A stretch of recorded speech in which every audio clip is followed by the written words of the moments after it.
Você pode aprender música clássica aos 20, ou gostar de jogar videogame aos 60, dar a volta por cima aos 30.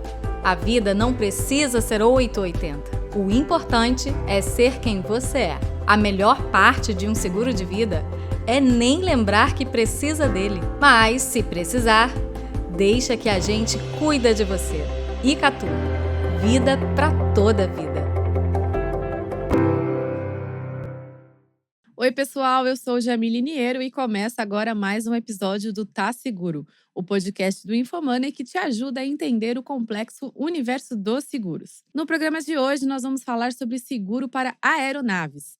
Os nossos convidados vão explicar quais são as coberturas obrigatórias que devem ser contratadas antes de qualquer avião sair do chão, como os casos emblemáticos de acidentes aéreos mudaram algumas regras da aviação e ainda como o viajante pode se certificar que a aeronave que ele vai embarcar está com a manutenção em dia. Fica aqui comigo que depois da vinheta tem o papo completo.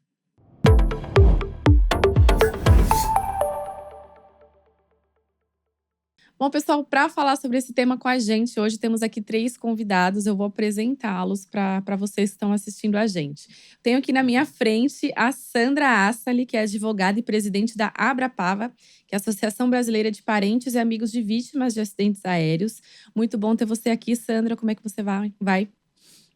Obrigada inclusive principalmente pelo convite e a oportunidade. É sempre bom a gente compartilhar essas nossas experiências. E estou bem, estou bastante bem, obrigada. Muito bom. Tenho aqui também na minha frente, do outro lado, o Luiz Eduardo Moreira, ou Duda, né, Duda? Que é o CEO da Vocan Seguros, também é especialista em seguro aeronáutico. Como tá? Como você tá? Tudo ótimo. Agradecer aí o convite e participação. Espero que a gente possa contribuir e debater bastante aí sobre esse tema. Legal. A gente também tem um convidado remoto, que é o John Venera, que ele é piloto. Há alguns anos já, né? Ele vai contar pra gente alguns casos, né? Na verdade, alguns não, um caso pelo qual ele passou, vai contar a história dele. Vou cumprimentá-lo. Oi, John, tudo bem? Como é que você tá? E diretamente do Mato Grosso, né? Olá, tudo tranquilo, graças a Deus, tudo em paz. Tamo bem, então passando calor aqui no Mato Grosso. Prazer estar com vocês aí. Legal. Bom, acho que dá pra gente começar essa conversa, então, partindo da sua história, John. Vou pedir para você contar um pouquinho, resumida, o que aconteceu. E, na verdade, eu tenho até aqui, né, um trechinho, vou dar essa prévia, que você sobreviveu, né, de uma queda de avião na Serra do Mangaval, em Cáceres, a 220 quilômetros de Cuiabá. É isso mesmo, né? Conta pra gente como é que foi. Isso aí. O acidente ocorreu no dia 29 de novembro de 2018. Aí nós fomos resgatados no de 2018. 5 dias no meio do mato, com bastante fratura, né? Tive fratura nos meus 2 tornozelos, no meu fêmur quebrou em 18 partes, meu rosto, esse meu nariz foi praticamente reconstruído, né? Eu tenho uma cicatriz que eu acho que no vídeo aí não vai aparecer muito bem. Ela atravessou a testa e abriu a testa também. Enfim, bastante machucado, mas Deus teve misericórdia e a gente está aqui hoje para contar a história, né? Quantos dias Fomos que bem você atendidos, passou? diga-se de passagem. 5 dias. E você tava com quem? Tava eu e outro piloto. Como que foi? Como que era esse avião? Para onde que vocês estavam indo? Na verdade, esse avião, ele era um Cessna Skyline 182. Nós estávamos fazendo um voo para a renovação dos certificados dele. Era um voo especial, com autorização especial. Diga-se de passagem que esse voo também só é autorizado mediante aquisição de seguro, né? É obrigatório pela ANAC. E mediante algumas revisões feitas na base, onde está o avião, enfim, tem uma série de protocolos que tem que ser seguido, né? Então, era um voo que o avião ele estava irregular, o avião, porém ele estava fazendo voo para ser regularizado, né? Ele estava navegável, enfim, e era um voo autorizado pela ANAC para regularizar esse avião. E o acidente em si não foi falha mecânica, né? Em momento algum nunca foi cogitada essa hipótese, não foi falha mecânica, mas foi uma sucessão de erros, que hoje eu falo assim, um acidente, ele não acontece na hora, um acidente ele vem com uma sucessão de erros lá de trás, né? Na época, eu tinha pouco tempo de empresa, onde eu trabalhava. Eu não vou citar o nome aqui da empresa, não vou citar o nome de nenhum envolvido, mas já vinha uma sucessão de erros antes dessa operação, né? Que vinha pela minha falta de maturidade. Isso é algo que eu não tenho vergonha de falar, que eu acredito que a gente vai amadurecendo a cada dia, né? Questão de maturidade, questão de decisões. E durante o voo também, algumas decisões que foram tomadas ali em conjunto com outro piloto que estava a bordo, que veio acarretar no desfecho final, que foi o acidente. Na verdade, eu tive um CFIT, né? É um acidente que, por um milagre divino, o pessoal que está aí acompanhando nós da seguradora sabe que raramente vai ter um sobrevivente num acidente desse. Então, por um milagre, eu estou aqui vivo hoje para contar a história e evitar que se repita, né? Com certeza. Inclusive, eu vou aproveitar esse gancho que você me deu aqui. Vou pedir para você continuar conectado com a gente, mas vou pedir para o pessoal do estúdio colocar aqui na tela as fotos que você me enviou para a gente, né, do seu acidente.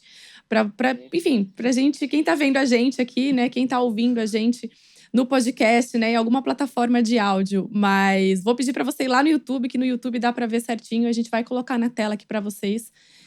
Aqui, ó, as fotos do acidente. Esse aqui seria um motor? Motor do avião. Né? Motor. Né? Era um avião pequeno, né? Não era um avião muito grande, não. Pelo Sim, que um dá avião pra para ver, 4 né? pessoas. 4 lugares. 4 pessoas, entendi. Ficou bem danificado, né? E isso foi em 2018 que você contou, John? Só para confirmar. Positivo. E esse é você, né? Isso.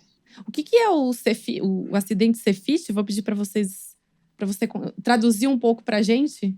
CFIT é uma colisão em rota de voo. É quando o avião não cai, a gente bateu na serra, né?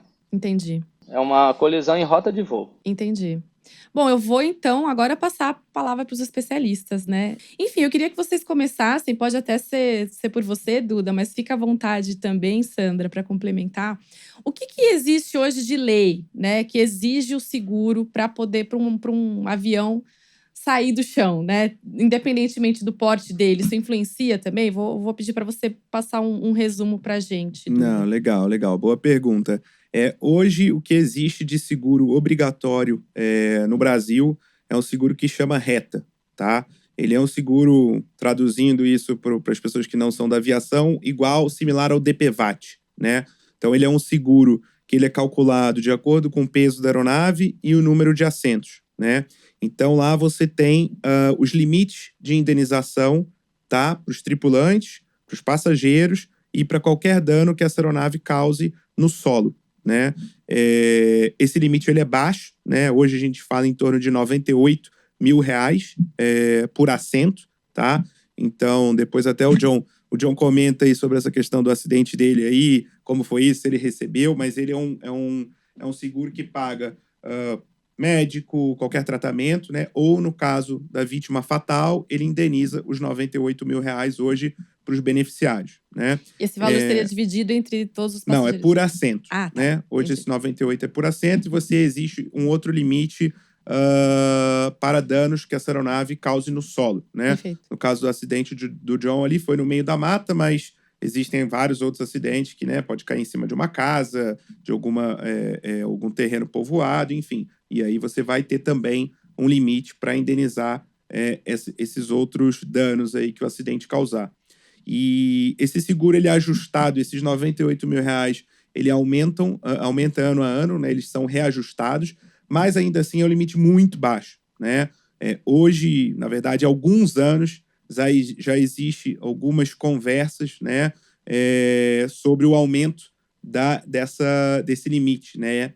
Como é um seguro obrigatório, então, se o limite aumentar, todo mundo vai ser obrigado a contratar um seguro com um limite maior, né? Já estamos falando alguma coisa que vai acontecer aí na ordem de R$500 mil por assento. Essa discussão já está bem avançada e vamos ver o que vai acontecer, né? Porque hoje esse é o único seguro obrigatório para uma aeronave voar no Brasil, né? E quem compra é o dono da aeronave? O operador da aeronave, isso. Porque você tem a figura do dono, o proprietário, você tem a figura do operador, tá? Podem ser as mesmas pessoas ou empresas, mas podem ser pessoas ou empresas diferentes. Hoje o operador contrata esse seguro, né? Deixando muito claro, ele não é um seguro que cobre nada da aeronave, tá? Nada. Então, comprar uma aeronave nova ou reparar essa aeronave no acidente não é o seguro reta. Ele é um seguro de responsabilidade civil. Então, tripulantes, passageiros e danos a terceiros, né?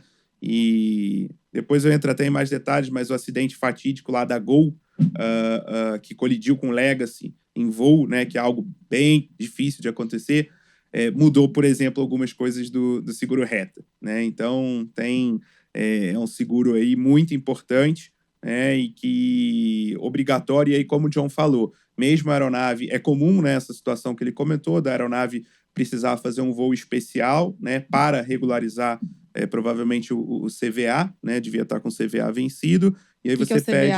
O CVA é como se fosse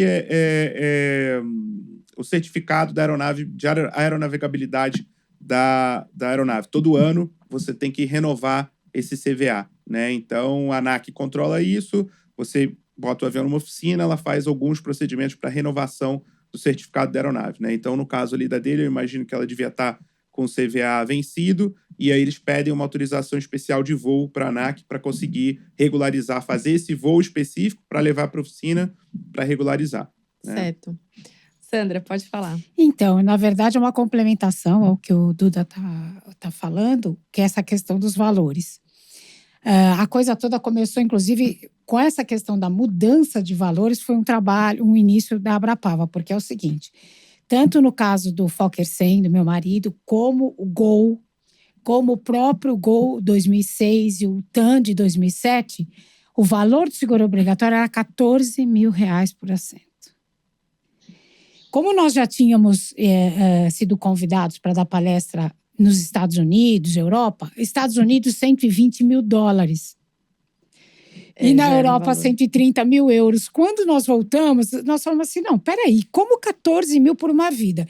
Meu marido era um executivo, 2 filhos menores, e é mais, né? Quando você recebe esse valor, no Brasil, exatamente, metade tem que ficar para as crianças até a sua maioridade. Então, a viúva começa com 7 mil, porque 7 mil tem que ficar depositado em juízo. Era tão absurdo aquilo que nós, a Abrapava, junto com as outras 2 associações da Gol e do outro TAM, entramos no Ministério Público Federal. Eu juntei tudo que eu tinha de informação, da legislação de fora e tudo mais, e nós vamos comprar essa briga. É absurdo isso. E começou realmente todo um trabalho da ANAC, junto com as companhias aéreas, que começaram a ficar desesperadas, porque a gente queria trazer ao valor real. Nós fizemos um cálculo judicial, trazia para um valor de 137 mil. As aéreas se descabelaram, porque ia passar de 14 para 137. As duras penas, em 2009, começou isso em 2007, em 2009 chegamos a 40 mil, com ajuste no IPCA. Só que a gente não desistiu da ação. E aí já foi para 40 mil, isso em 2009, que hoje dá esse valor que ele fala, de mais ou menos 98 mil. Só que a ação continuou. E agora a gente soube, inclusive lá na feira da Alabace, um dos advogados me encontrou e falou, Sandra, decisão TRF.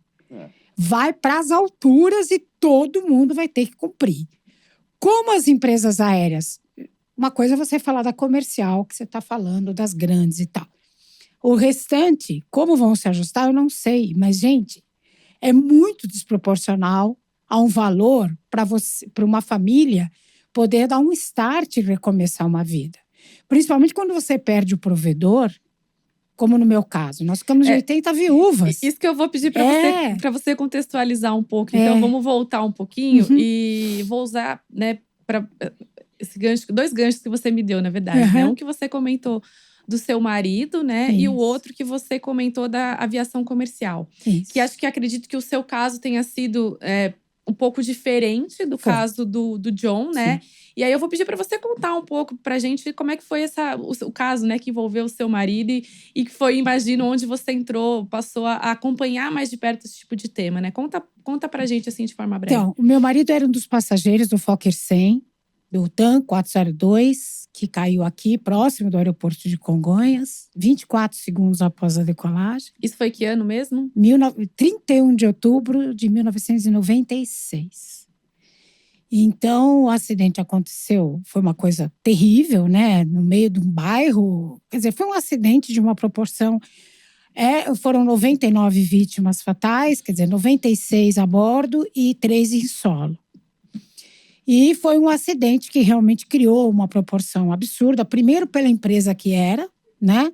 E segundo, que dentro de uma rua residencial, quer dizer, até as pessoas falam, ainda, pelo que foi a proporção da coisa, só 3 em solo, até que, né? Poderia ter sido muito mais, Muito mais. Mas você teve, quer dizer, pelo menos em solo, somente 3 vítimas fatais.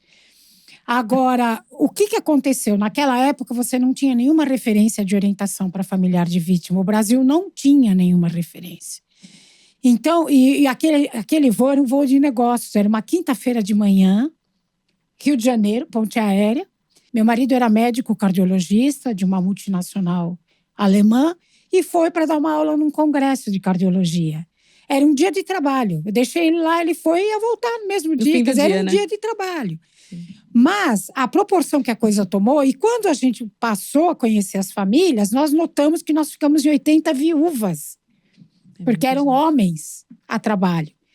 Então, 80 viúvas, eles tinham uma idade entre 20 e 45 anos, muito jovens.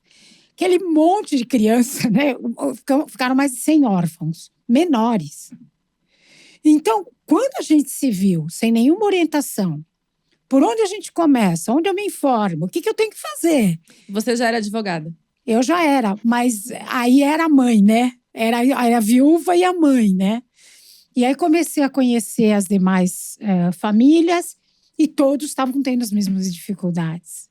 Aí nós entendemos que nós tínhamos que fundar uma associação.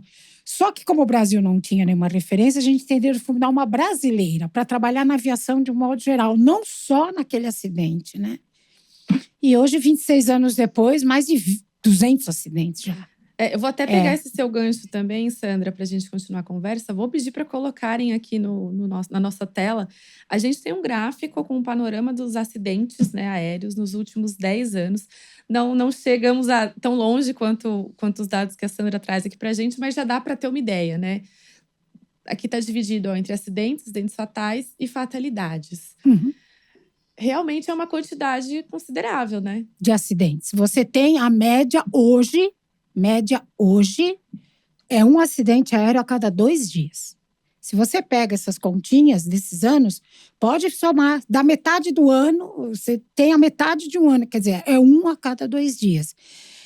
E eu complementando ao que o John falou, da questão de que o acidente vai trazendo questões. Eu ouvi no CENIPA isso e me marcou demais. Eu uso muito essa… Primeiro… O que é o CENIPA? O CENIPA é o Centro de Investigação e Prevenção de Acidentes Aeronáuticos. Ele é o único órgão oficial de investigação de acidente aéreo na circunstância que for. Comercial, executiva, agrícola. E o CENIPA traz 2 que marcou demais e fica. Se você acha caro investir em segurança, experimenta um acidente aéreo. Tá? E o segundo, acidente aéreo é gestado. Ele vai trazendo uma série de questões que culminam num acidente, que é muito do que o John falou, né? Seja por questão operacional, seja por questão organizacional da empresa, tá?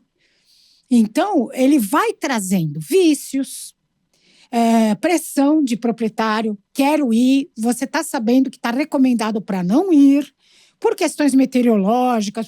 Não, mas eu tenho que chegar e o piloto às vezes se sente pressionado porque ele tem conta para pagar e o mercado está aí cheio de profissional qualificado que ele sabe que se ele disser não, amanhã tem outro no lugar dele.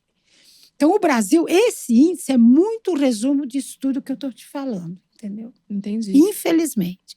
E a gente acode famílias, viu? Muita família. Em famílias eu não tenho ideia. Eu sei que eu já falei, uns 2 anos atrás eu parei de contar uns 200 acidentes, mas em número de famílias, porque um acidente tem 10, o da TAM 200. Se eu vou em número de famílias, eu não tenho ideia da quantidade de famílias que a gente já prestou assistência. Mas é um número ainda muito triste. É muito triste. O Brasil é muito grande.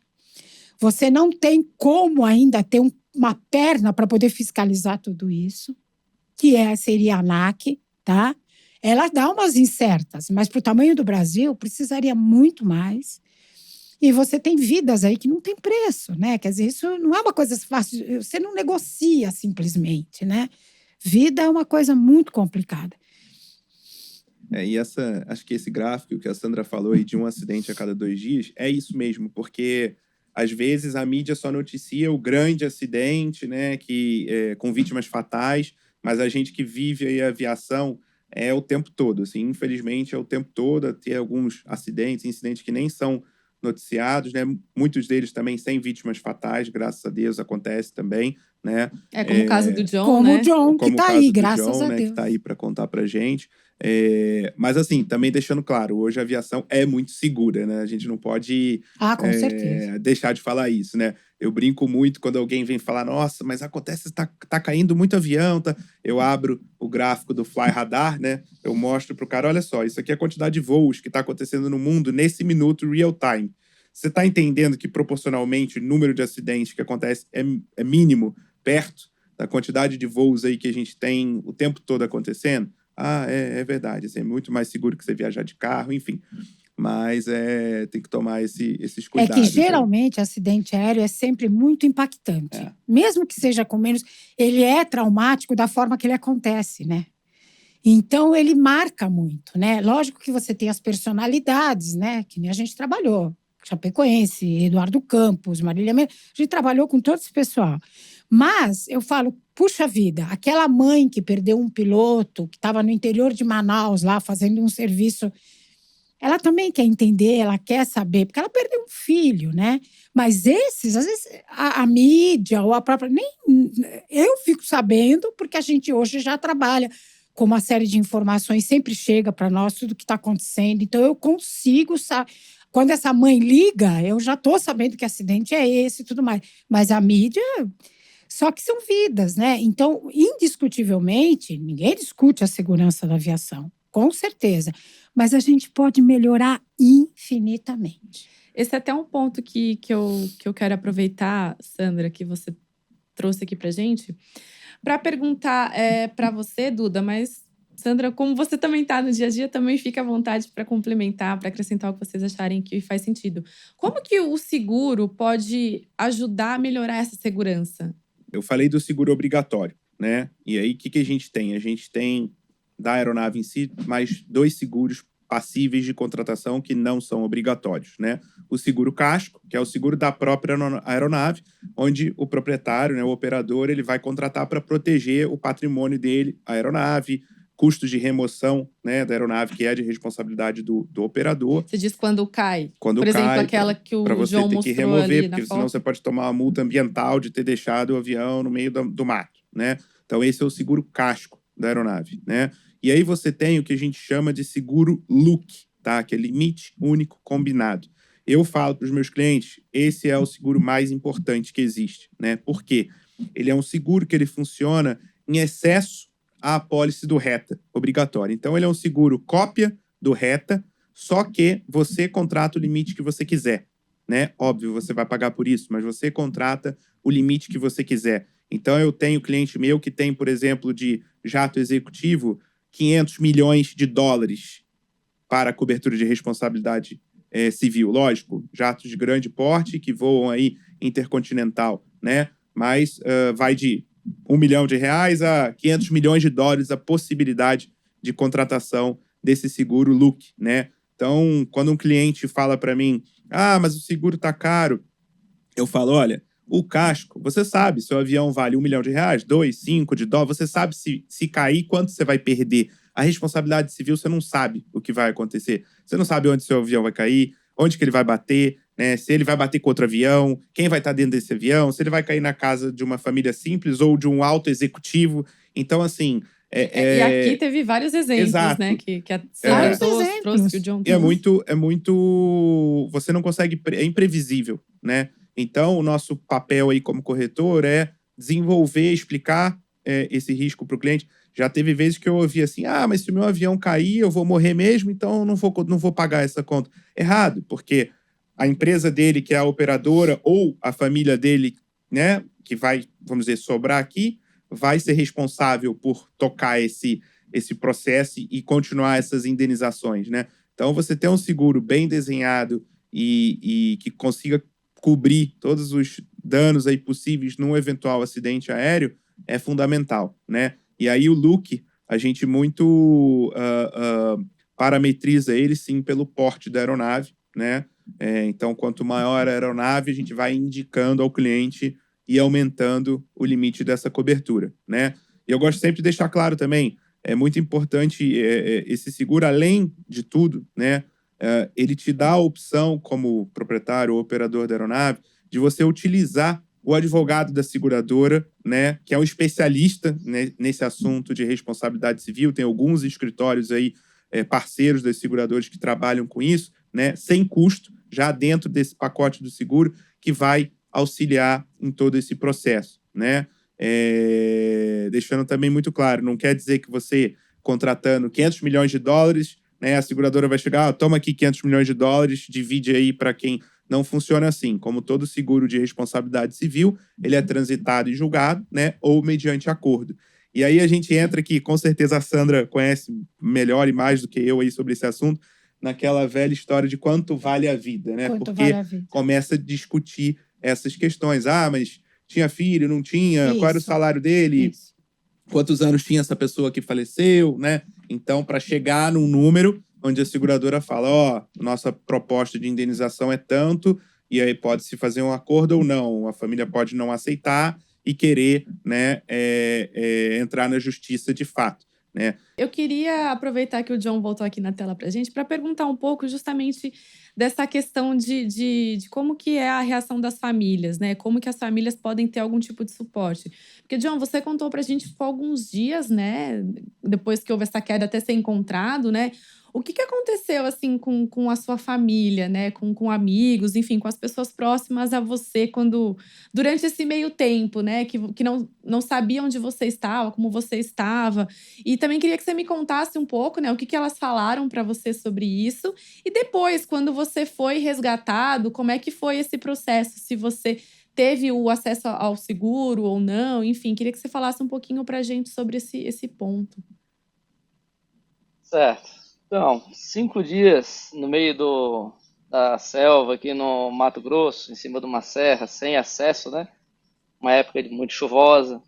Então, teve aquela tensão. Para muitos, a gente estava morto, né? Para uma boa parte de amigos meus próximos, familiares, falavam, nós realmente não tinha esperança de que fosse encontrado vivo.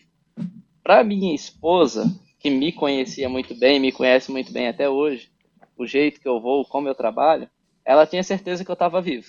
O tempo inteiro, inclusive as pessoas que estavam em volta dela, admiravam a maneira com que ela lidava com a situação. Ela falava, não, ele pode estar quebrado, mas que ele está vivo, ele está vivo. Então, enfim, a minha esposa foi o conforto da família, né?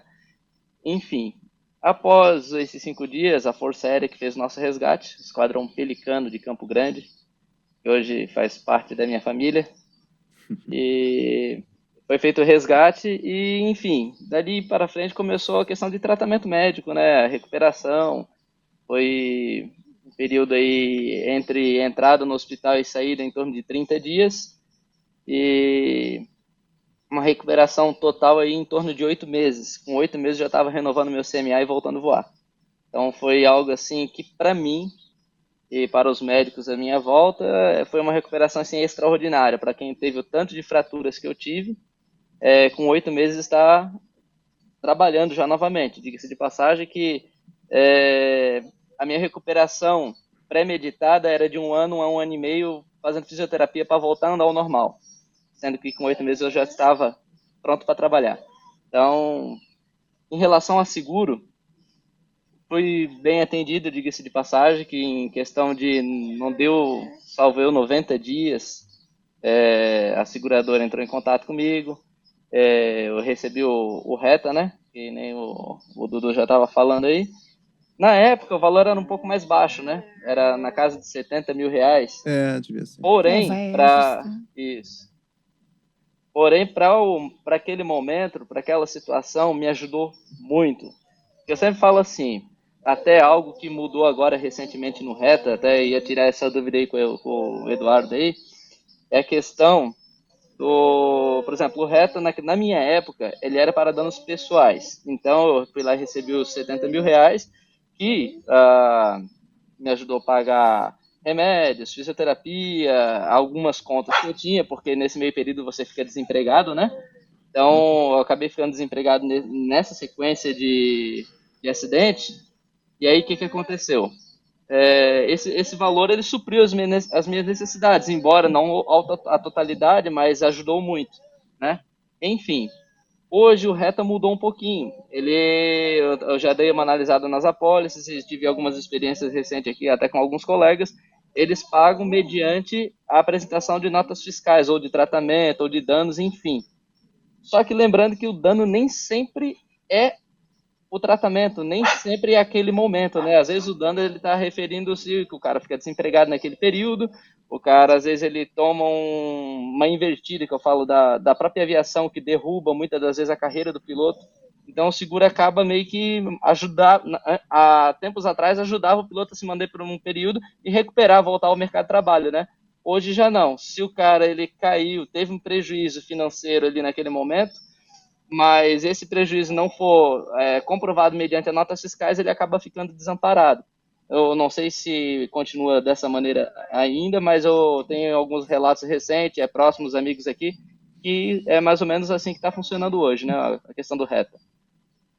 Vou pedir para os especialistas explicarem para a gente. Funciona assim, mas assim, eu já tenho visto e não sei se é o mesmo advogado que a gente conversou na Labas, mas assim, também já está começando a ter uma questão de danos morais aí que vai entrar dentro dessa questão do Reta e começar a mudar um pouco isso. De fato, hoje o procedimento de regulação do sinistro funciona como o John mencionou, né? A gente, como corretor, a gente tenta resolver isso o mais rápido possível, porque a gente sabe que é o momento que a família está precisando, no caso do piloto, né, ou os passageiros estarem ainda vivos, sob tratamento, é muito importante qualquer ajuda financeira que venha, né? No caso do óbito, nem se fala, né? Então, o óbito, ele até, eu diria que mais rápido, porque não tem conversa, né? Teve o óbito, junta documento e paga, não tem discussão, não tem nada, né? Quando a gente está numa situação onde não tem óbito, né? Algum tipo de invalidez, enfim, aí você tem que juntar tratamento, remédio, médico, consulta, exame, todas essas notas, né, os gastos todos com essas situações para fazer a indenização. Então, você tem que esperar, vamos dizer, acabar um pouco todo esse procedimento para você fazer as indenizações, né? Mas sim, hoje o Reta ele não é para suprir algum lucro cessante aí que o piloto tem, ou o passageiro, né? E sim para indenizar essas questões médicas, tratamentos. Sandra, eu queria… Sei que você quer falar, mas eu vou fazer uma pergunta antes, que é justamente eu queria entender qual que é o suporte nesse caso, né? Que pode ser dado, enfim, o que você tem visto também em casos como o do John, né? Que ficou esse tempo ali parado em algum tratamento. Qual que é o direito, né, da pessoa, do consumidor ou do piloto, enfim, nesse caso? Então, o Brasil hoje tem uma referência muito clara, como o próprio Duda estava comentando, da questão da indenização. O Brasil tem hoje as referências que são a idade da vítima, tá? O seu cargo, né, salário, a perspectiva. Por exemplo, no meu caso, o meu marido era um gerente médico da área de ele poderia chegar a diretor. Então se ele chegasse a diretor, qual era o salário? Né? Ele ia trabalhar até que… Ele estava com 45, ele ia trabalhar até os 75, porque é considerado 70. Então, eles fazem toda uma projeção para chegar e te colocar essa proposta de indenização. Isso no caso de óbito, né? De óbito. De qualquer forma, por exemplo, vou sempre usando casos da nossa experiência. Se você tem uma situação em que a família, e isso também vai muito de como a empresa recebe isso para concordar.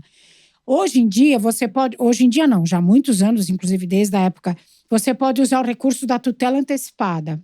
Que a tutela antecipada é uma viúva chega e fala assim, olha, eu tenho um bebê e eu tenho um filhinho de 3 anos, ele era o único provedor, então eu tenho…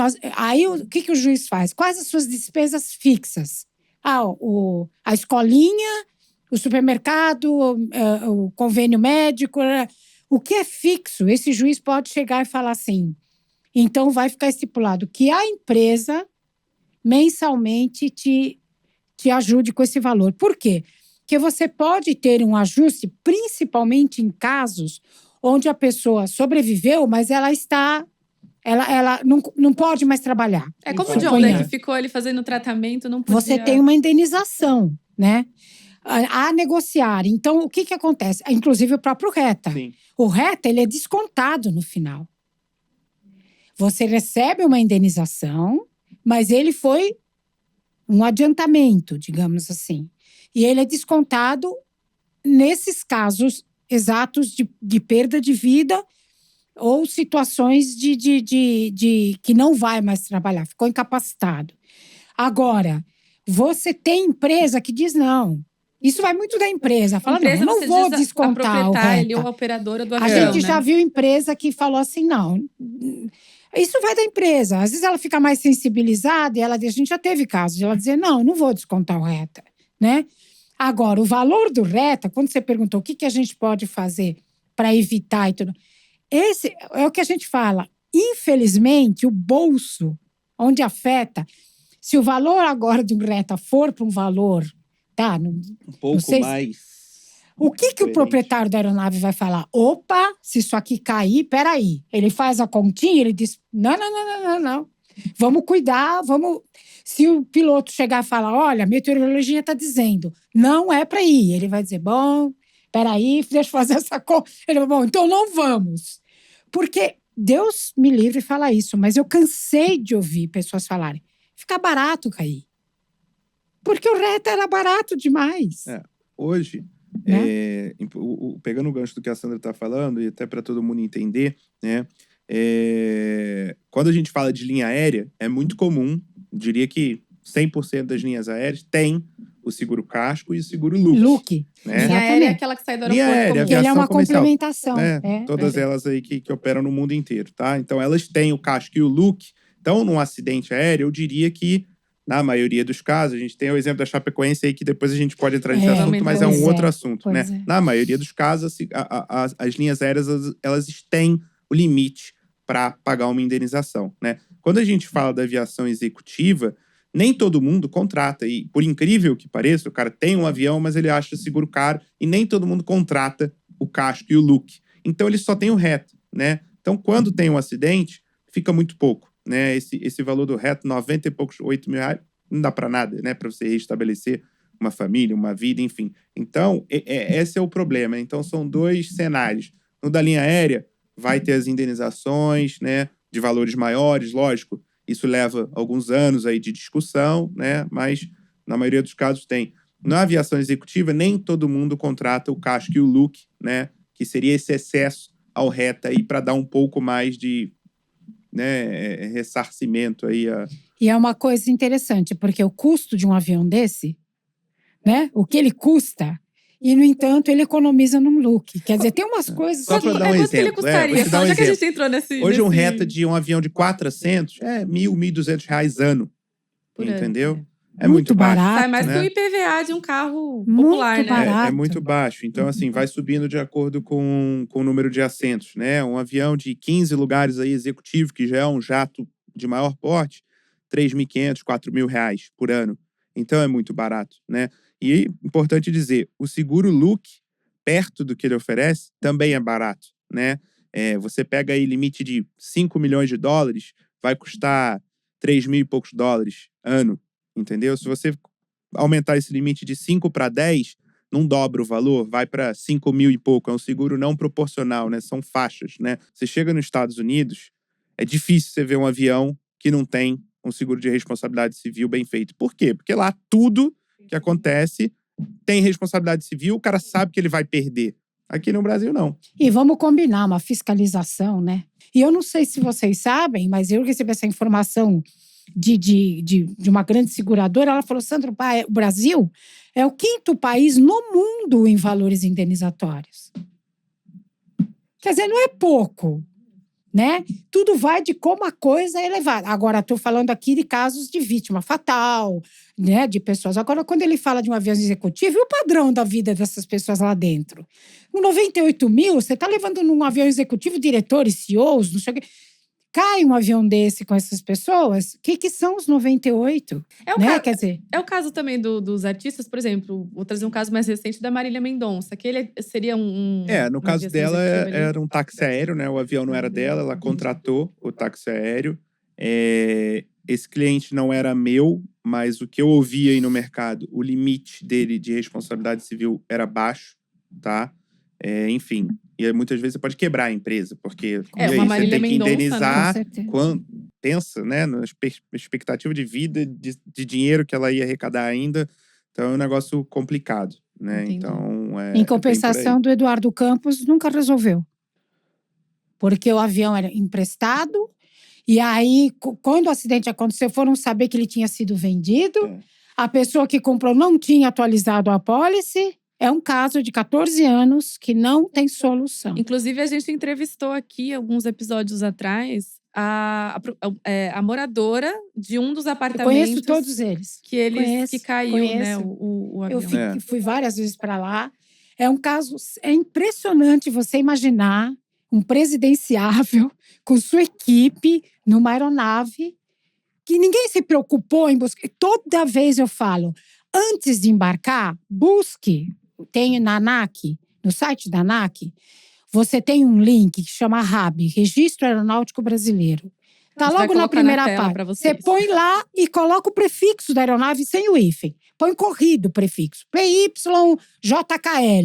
Vem a vida daquela aeronave ali. Se tá com a manutenção em dia, não embarque. Qualquer coisinha vencida lá, você vai levar 1 minuto, porque o prefixo você só consegue ver a hora que você já tá no aeroporto. Ele não vem no bilhete, nada. Então, você chega no aeroporto, tá lá, chegou o teu avião. Eu vou contar rapidamente o que aconteceu comigo. Teve um acidente em Manaus, com 19 vítimas fatais, as famílias me chamaram, eu embarquei e fui. Eu tinha que ir para Coari. Eu desci em Manaus, já tinham reservado para mim um táxi aéreo. Eu chego e vou para o lugar do táxi aéreo. Assim que eu entrei na empresa, eu falei, você me empresta seu computador? Aí ele falou assim, o dono da empresa. Eu falei assim, por quê? Eu falei, não, eu queria fazer uma consulta na ANAC. Aí ele ficou sem jeito, falou, tá, pode usar. Aí eu falei, qual avião? Tinha uns táxis aéreos parados ali. Eu falei, qual que nós vamos usar? Ele falou, é aquele. Eu olhei o prefixo, fui lá e joguei. Manutenção vencida. Eu virei o computador para ele e falei, você acha que eu vou embarcar? Não, pelo amor de Deus, que não sei o quê. Tarará. Aí ele falou, mas eu fiz. Eu falei, você vai falar que fez? Cadê o comprovante, espera um pouquinho. Ele abriu as gavetas, pegou os formulários da ANAC e me mostrou. Falou, tá aqui, ó. Eu falei, eu embarco. Não estava atualizado no site. Mas ele me mostrou. É um grande defeito isso. Acontece muito. E aí ele falou, ele me mostrou. Eu falei, agora embarque. Eu falei assim, obrigada, mas eu sempre faço isso. Não, a senhora tá certa, tal. Eu sempre falo, gente. Se ele não tivesse me mostrado, eu não ia embarcar. E ainda ia denunciar ele, porque você pode denunciar, né? Na ANAC você pode mandar uma observação que aconteceu com você e tal, e eles vão atrás. Mas você vê… Por qual canal que você pode denunciar? A própria ANAC tem. Ela tá. tem o link de denúncias. Você Então pode ser anônima, você dando as características, eles vão atrás. É muito, muito importante e é um negócio que funciona muito, né? Funciona. Tem muitas informações ali.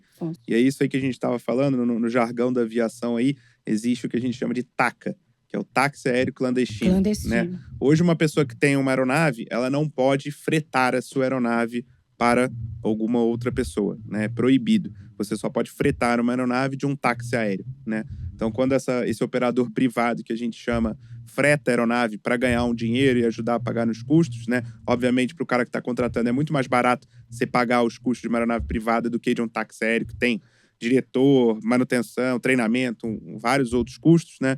Então aí é o TACA, que a gente fala que é o táxi aéreo clandestino. Entendi. Só aproveitando o gancho da Sandra, que ela, há uns minutos atrás, falou que alguns operadores falam que sai barato um avião cair. E essa é uma triste realidade do Brasil. Realmente, a gente colocando em consideração os números de acidentes, os tipos de operações que a gente tem no Brasil, realmente, em algumas situações, sai barato, né? Então, algo relacionado ao seguro, que eu acredito que o seguro está ali para conter algo que já aconteceu, né? Não prevê, o seguro não prevê um acidente. Em relação a isso, eu acho que o Brasil está muito defasado na questão de ensino aeronáutico. Eu fui instrutor de voo, e diga-se de passagem que eu fui instrutor de voo depois que eu já voava na executiva, já trabalhava e eu fui dar instrução. E eu encontrei assim um grande defeito no nicho da instituição educacional na aviação, que é a questão de padronização. A gente vem numa padronização muito arcaica em relação ao avião. Você aprende a voar, tirar e colocar o avião do chão e fazer um planejamento de voo, digamos assim, simplório, né? Sendo que a partir do momento que você está ali com as suas 200 horas de voo e com a carteira na mão, para a ANAC, você já é um comandante, você já é um cara pronto para voar. Mas, na prática, isso não é realidade. Muitos pilotos despreparados, mesmo com 200 horas de voo. É um assunto que eu vou acabar sendo criticado, mas tem que ser falado, né? Não é só questão do avião ter seguro. O comandante, o piloto italiano, ele tem que estar preparado. Mas a base de ensino que a ANAC hoje prevê no Brasil é uma base de ensino muito fraca, né? Então, é algo que depois de 5 anos, 6 anos voando, eu comecei a identificar isso, alguns erros que eu cometi lá atrás, como comandante, como algumas decisões que a gente vai tomando, e a longo prazo você vai afinando isso, você vai aprendendo com os erros. Porém, tem muitos que não têm a chance de aprender com os erros, outros já são vítimas fatais de alguns acidentes, entendeu? Então, eu acredito que, além do seguro, aproveitaria esse gancho de dizer que o ensino precisa no Brasil, e mudar os padrões de ensino, né? Não, acho que é isso mesmo. Hoje, o RETA, por exemplo, ele não avalia, não importa, né, quem está no comando da aeronave, né? Você só com prefixo e assentos você resolve. Mas quando você vai falar do seguro casco, sim. Aí a seguradora, igual um seguro de carro, ela analisa o perfil do comandante e do copiloto quando tem, né? E hoje a gente está num momento bem de debate isso com todos os pilotos aí do Brasil, né? Insatisfeitos com essa questão do seguro, porque as seguradoras cada vez mais estão exigindo uma experiência de voo muito alta, né? Eu entendo o lado da seguradora, em partes, eu acho sim que tem alguns absurdos que poderiam ser melhorados, né? Atrelar um pouco mais a aviação, o entendimento da aviação. E eu entendo o lado dos tripulantes também, porque as seguradoras hoje, às vezes, exigem coisas que não existe piloto no Brasil com essas experiências, né? Mas acho que falta ali uma adequação dos dois lados para facilitar os dois lados e a gente fomentar a aviação, que eu acho que é o objetivo de todo mundo. Então, um ponto que a gente precisa falar aqui também, eu queria entender de vocês se isso trouxe alguma mudança também para o mercado, até acho que um pouco em linha com isso que você está falando, né, de todo mundo adequar o seu lado. Mas a Sandra trouxe o caso dela, né, que foi algo que realmente mudou muitos parâmetros do mercado, né. Mas eu queria falar também da questão da Chapecoense, né, que você citou um pouco antes da nossa conversa. Isso mudou alguma forma algo também no mercado? Trouxe algum tipo de mudança, como o caso da Sandra, ou Mas não? a Chapecoense ainda não tem solução também, eu vou falar né? do ponto de vista do seguro, tá? Foi um dos casos que eu mais vi essa questão em termos de discussão do seguro, né? Por quê? O que aconteceu ali na parte de seguro? Na renovação da apólice, eles abaixaram muito o limite de responsabilidade civil, né? E para pagar menos, tá? Então, se não me falha a memória, eles estavam com 25 milhões de dólares de responsabilidade civil contratado, que para uma linha aérea é muito pouco, tá? É muito pouco, né? Eles tinham, se eu não me engano, 300 e reduziram para 25. Exatamente. E isso às vésperas, praticamente. Iam levar, acho que mais de 70 pessoas, né? Morreram 71. 71. E aí foi, vamos dizer, eu vi até as famílias, pessoas aí, foram inclusive ao corretor, né, fazer reclamação na sede, é uma corretora multinacional, uma das maiores do mundo, que é envolvida, né, não só a seguradora, mas todo mundo foi em cima da corretora e em cima da seguradora, né? Porque eles falam que, e sim, acho que o corretor ele tem a responsabilidade, mas eu, como corretor, também achei um pouco injusto culpar só o corretor, porque o meu papel é consultivo. Eu posso falar, olha, você pode contratar isso, tá errado, contrata, mas quem toma a decisão é o cliente final, né? Então, o cliente final vai escolher 25, 30, 100, quanto ele quiser, né? Então, esse foi um caso que eu vi protestos na sede lá em Londres, das seguradoras, Isso. da corretora, né? Sobre esse ponto de vista do seguro. Teve até a CPI aqui no Senado. Teve, né? Exatamente. E aí, entrando um pouco mais a fundo, né? Dizem que a causa desse acidente foi pane seca, né? Falta de gasolina. E pane seca é uma exclusão do É seguro, exclusão. né? Então… Tem muitas Tem, pontas ali, né, sim, envolvidas. sim. Então, isso não mudou, por exemplo, hoje a conscientização das pessoas em relação a esse tipo de situação, por exemplo, de ver que, olha, não dá para você contratar um valor muito abaixo porque pode te prejudicar, né? Não dá. O John falou da questão do plano de voo, né? As pessoas têm conscientizado de alguma forma esses pontos ou, infelizmente, ainda não? Só assim para te dizer, todo acidente ensina. Ele ensina em alguma coisa, mudam regras, tá? Então, eu já presenciei várias situações, porque aí eu passo a acompanhar não só a investigação, como desfecho, porque eu fico com a família, né? Não só da aviação comercial, como a aviação. E eu vou percebendo que, em função de determinado acidente e nas características de como ele aconteceu, vai trazendo mudanças, né? Lógico que é como ele falou, existe um proprietário daquela aeronave e ele também tem que estar consciente disso. Ele tem 5 aeronaves, uma foi acidentada, ele tem lá uma empresa que voa e tudo mais. Como que ele vai agir? Aquele acidente daquela noiva que contratou um helicóptero para ir para o casamento, nós que acompanhamos e foi um terror, não era para ele ter feito aquele voo. Aí se descobriu, aquele helicóptero não podia ter sido usado para levar a noiva. E aí se descobriu que o proprietário da empresa era de Belém, e ele tinha mais 4 aeronaves e fazia o inferno com as 4 e tal. É um caso sem solução também até hoje, porque ele acabou resolveram arrestar os bens para garantir a indenização. Ele deu um fim com os bens dele para não ser rastreado, não tem solução até hoje. Por outro lado, o acidente da Gol com o Legacy. A Embraer, né? Ela entregou o avião, aqueles pilotos americanos se acharam capacitados para voar e ir até o fim, não esperaram terminar o treinamento. Ligaram para o proprietário da empresa, ele autorizou, porque disse que os pilotos conversou e os pilotos se sentiram seguros, e o acidente aconteceu por N questões. Eu fui dar palestra, a questão de um mês atrás, na Embraer, e aí eles me levaram para conhecer tudo lá. E aí um deles chegou para mim, um profissional lá, falou: Sandra, você sabe que depois do acidente, hoje não se entrega mais nenhuma aeronave da Embraer sem que um piloto da Embraer vá junto. Quer dizer, mudou. Os acidentes, eles trazem lições, eles ensinam. Agora, a empresa precisa ter essa cultura de falar: eu preciso aprender com isso. Precisa entender. Tá aí o exemplo. O que nós precisamos mudar, nos adequar? Isso é importantíssimo.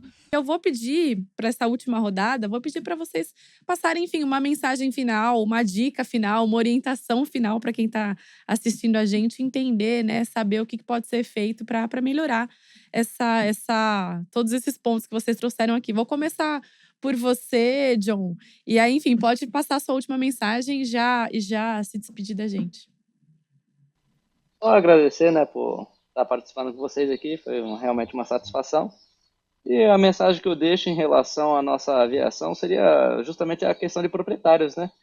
E hoje, uma coisa que a gente vê que o pessoal debate muito é em relação à decisão do piloto de fazer ou não um voo. E eu, como piloto, eu falo assim, ó, quem mais quer voar e quem mais quer estar lá em cima é o piloto. Se ele falou que realmente a condição não está adequada ou alguma situação ali não está concordante para que esse voo ocorra, já é um sinal que você não deve nem decolar, né? Então, enfim, todo acidente tem o seu precedente. Um piloto inseguro é um precedente muito forte para um acidente acontecer. Essa é a minha mensagem. Legal. E você, Duda, uma última mensagem? Acho que agradecer também a oportunidade, né, de estar aqui trazendo esses temas. Lógico, no âmbito que eu trabalho, o que eu falo sempre é: todo mundo tem um corretor de seguros amigo, parente, mas é importante você fazer o seguro da aeronave com algum corretor especialista e que entenda do assunto, né? Vender seguro todo mundo consegue, qualquer corretor habilitado, mas na hora de um sinistro aeronáutico, primeiro, você tem que estar com as coberturas adequadas, isso começa na contratação, né? Mas você tem que ter também algum corretor que tenha todo o suporte e experiência aí nesse segmento para te ajudar a que as coisas sejam mais rápidas e minimizar ao máximo, enquanto houver tempo, todos os possíveis danos. Então, contratar um seguro com algum corretor que entenda do assunto para poder te ajudar. Obrigado aí, mais uma vez. Obrigada. E você, Sandra, sua última mensagem? Então, na verdade, bom, mais uma vez, obrigado aqui por essa oportunidade. Bom, mensagem que eu tenho: use o RAB, tá? Consulte o RAB, o Registro Aeronáutico Brasileiro. Eu posso deixar para vocês o link. É muito fácil, consultem mesmo. Qualquer discordância, fale, sabe? É a tua vida. Olha, eu vou dizer assim por um exemplo meu, né? Então, meu marido tinha 45 anos de idade, enfim, 1000 projetos ainda pela frente, e meus filhos tinham 4 e 7 anos de idade. Quem vivencia e passa a conviver, os acidentes podem ser diferentes, mas as nossas dores, elas se assemelham muito, né? E a gente sabe que não dá para você mensurar o valor da vida. E se você pode fazer uma prevenção, se você pode fazer algo, o que eu posso fazer para colaborar que isso não aconteça? Faça direito, faça o que tem que ser feito. Se você resolve resolvi ser um empresário da aviação. Vou ter 3 aviões aí, porque inclusive esse mercado executivo está absurdo de crescimento. Está aí um grande negócio, né? Mas e aí? Não é só você comprar 3 aeronaves. Gente, façam o que tem que ser feito. Porque vida não tem preço. Eu uso sempre o seguinte exercício: tenha empatia. Coloque-se no lugar. Se fosse com você, né? Como você gostaria de ser tratado? O que você acha que poderia ter sido feito para não acontecer? Crie esse exercício, porque você pode estar no lugar dessa pessoa amanhã. Se aconteceu comigo, pode acontecer com qualquer pessoa, né? Então é isso que sempre que eu digo: saiba que você está lidando com vidas e a sua própria, né? Com certeza, é isso. Então, queria agradecer vocês 3 aqui pela participação, por compartilharem todas essas histórias e informações, tá? Muito obrigada, gente. Obrigada, John. Obrigada, Duda. E muito obrigada, Sandra. Obrigado. Obrigada. No programa de hoje, os nossos convidados explicaram como funcionam os seguros para aeronaves. Você que está assistindo a gente no YouTube, deixa nos comentários o que você achou do tema, se tem alguma dúvida ainda, e encaminha para os amigos se você gostou. Aproveita e já se inscreve no nosso canal para não perder nenhum episódio novo. O Tá Seguro também está disponível nas principais plataformas de podcast, então segue a gente lá na sua favorita. O programa de hoje teve a produção de Laura Hernandes, direção técnica de Mariana Shimojo e Leonardo Tanaka e edição de Thiago Viana. A coordenação editorial é de Diego Maia e roteiro e apresentação são de Jamile Niero. Até a próxima! Você sabe como ninguém o valor das suas dores e conquistas. Então, por que bancar uma proteção que não cobre as suas necessidades? Eu não banco. Vem para XP e use a nossa inteligência para encontrar os seguros e planos de previdência certos para proteger você e o seu futuro, seja qual for a sua escolha de vida. Vem proteger o que é único. Vem para XP. Abra sua conta.